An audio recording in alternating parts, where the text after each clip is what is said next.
আসসালামু আলাইকুম।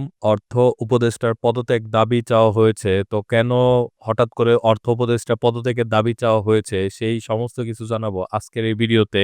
তো কেন হঠাৎ করে অর্থ উপদেষ্টার পদত্যাগের দাবি চাওয়া হলো এবং দাবিটা এমনভাবে চাওয়া হয়েছে একদিনের জন্য হলেও অর্থ উপদেষ্টার পদত্যাগ চায়। তো কেন অর্থ উপদেষ্টার পদত্যাগ চায় সেটাই জানাবো আজকের এই ভিডিওতে। স্বায়ত্তশাসনের প্রস্তাব বাতিল করায় অর্থ উপদেষ্টা সালেউদ্দিন আহমেদের পদত্যাগ চেয়েছেন বাংলাদেশ ব্যাংকের কর্মকর্তারা।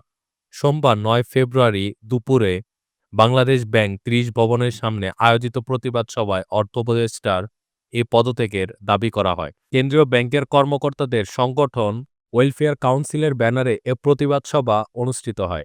সাংগঠনিক সভাপতি এ কে এম মাসুম বিল্লাহ বলেন, কেন্দ্রীয় ব্যাংক থেকে অক্টোবরের শুরুতেই বাংলাদেশ ব্যাংক অর্ডার সংশোধন প্রস্তাব অর্থ মন্ত্রণালয়ে পাঠানো হয়।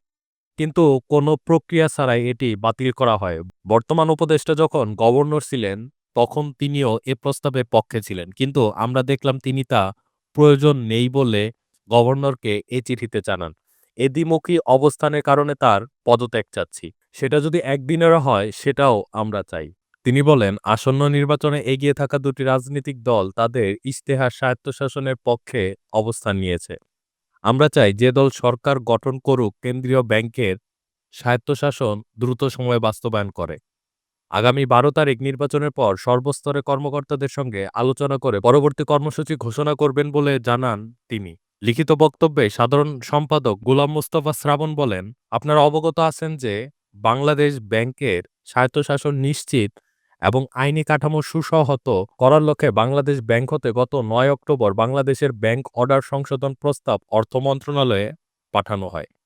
তার আগে Bangladesh bank officers welfare council পক্ষ থেকে অর্থ উপদেষ্টা ডক্টর সালেউদ্দিন আহমেদ মহোদয়ের নিকট এ বিষয়ে স্মারকলিপি প্রদান করা হয়।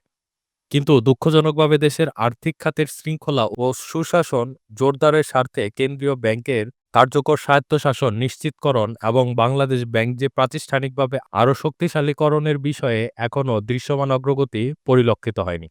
অথচ আর্থিক খাতের সংস্কার ও রাষ্ট্রের অর্থনৈতিক স্থিতিশীলতা রক্ষায় একটি স্বাধীন ও সক্ষম কেন্দ্রীয় ব্যাংক অপরিহার্য।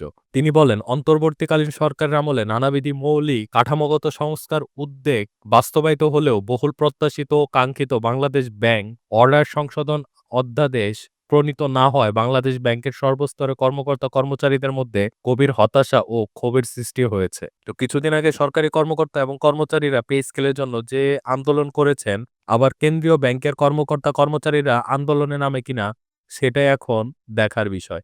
তো এই ছিল আজকের ভিডিও। ভিডিওটি যদি ভালো লাগে তাহলে অবশ্যই একটি লাইক দিবেন। চ্যানেলে নতুন হলে সাবস্ক্রাইব করবেন। দেখা যাবে নতুন আরেকটি ভিডিওতে। সে পর্যন্ত সকলে ভালো থাকুন। আল্লাহ হাফেজ।